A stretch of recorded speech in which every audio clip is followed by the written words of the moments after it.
experience. I once saw a letter, very moved, many years ago. I don't remember it verbatim, but it was very extremely moving.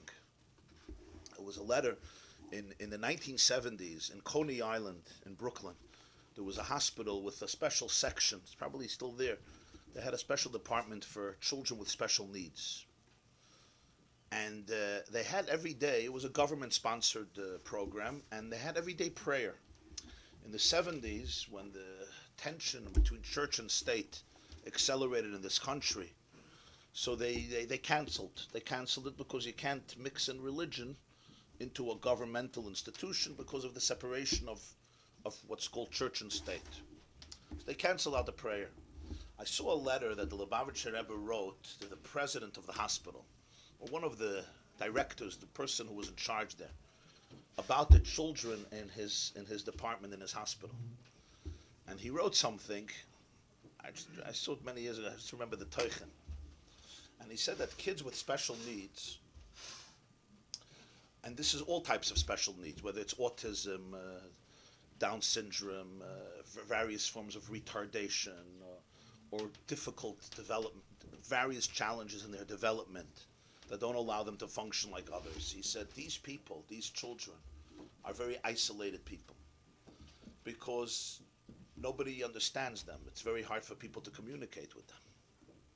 But it's not, he says, that they don't have the full human soul that everybody else has. It's just they don't have what we would call the kalim, the vessels to express who they are. Which is why in English you say about certain people, he's not normal. What does it mean he's not normal?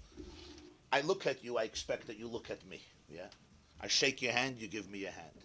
We have ways through which we define peers, colleagues.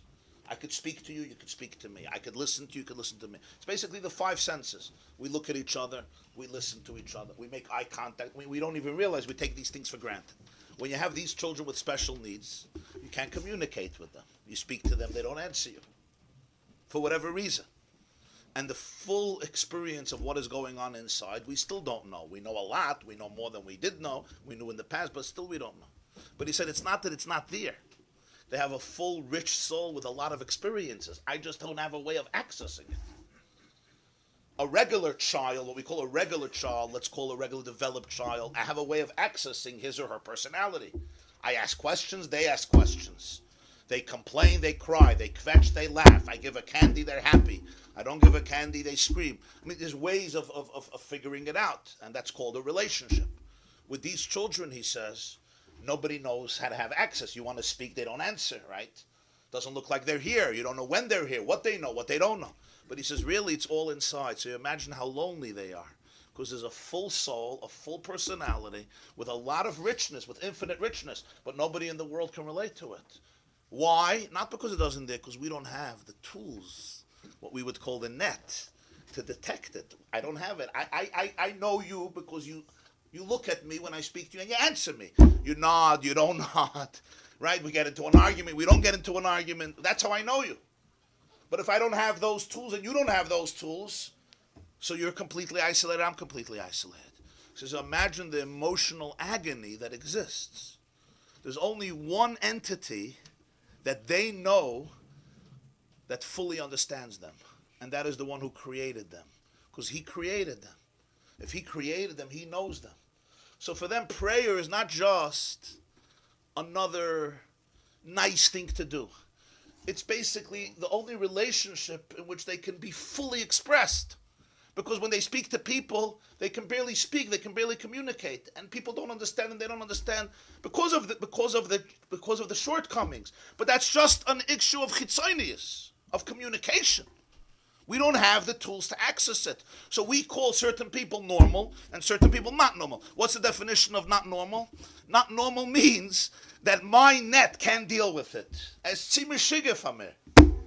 That's what it means. It means that I don't understand you. I can't wrap my brain around you. I can't catch you in my net. I don't know what to do with you. So you're meshuga, right? And sometimes it's not a bad definition. But it's all based on my ability to deal with it. And a lot of it is also fear. I don't know what to do, so I just run away. I keep to the fish that I'm comfortable with. That's what we often do. People do it with their children all the time, especially when they're teenagers. Yeah, I can't deal with you, so you just run away. The father's upstairs and he's downstairs, and it's peace in the house because my net is not big enough. So he says, prayer for these children is not a luxury. It's the only place of communication where they feel that somebody really understands them, because it's the one who created them. So he says to take away prayer from these children is an extraordinary act that really betrays such a fundamental need. And therefore he hopes that he can reevaluate this and explain this to the people, how fundamental this is, how essential this is.